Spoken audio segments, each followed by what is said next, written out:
You know, the other day I was in a bookstore and I saw a fascinating book by an insurance actuary. Now, an actuary is somebody whose profession it is to examine actual risk according to the raw data and determine how dangerous something really is. And then, according to their data, insurance companies set their premiums. For example, according to the data, it is far more likely for a young male to get into a car accident than an older female. So a young male pays higher premiums. Insurance actuaries look at that kind of data. Well, this guy's whole point in his book was that fears that we all seem to sense in the world around us are not usually supported by the data. He said the things we all tend to be afraid of are really not that likely to harm us.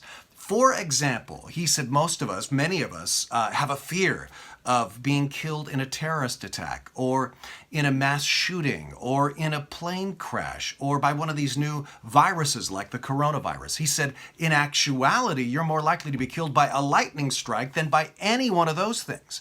However, he said, here is what is actually happening in America every single day. He said 117 people every day in America, their deaths by suicide. Another stat he gave, 129 Americans every day die of a drug overdose. Another stat, about 100 Americans die every day in car accidents that they themselves cause.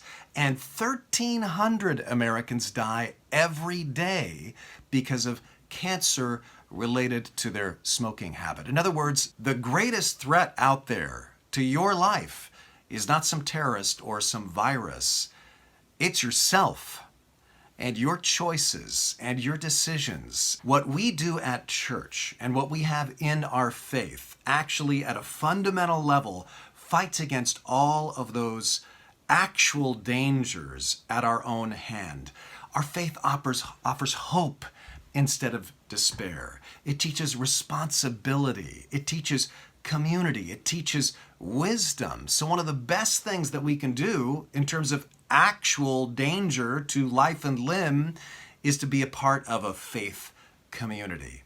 Another thing I want to point out, thinking like an actuary is thinking realistically and logically about the issue of fear. Do you remember our key verse from this last weekend? It comes from 2 Timothy chapter 1, verse 7, where Paul says, "For God has not given us a spirit of fear, but of power and of love and of a sound mind." You have God's power. You have God's love.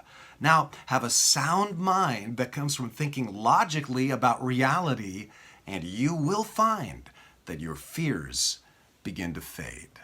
You do that, and I know you're going to have a great day today.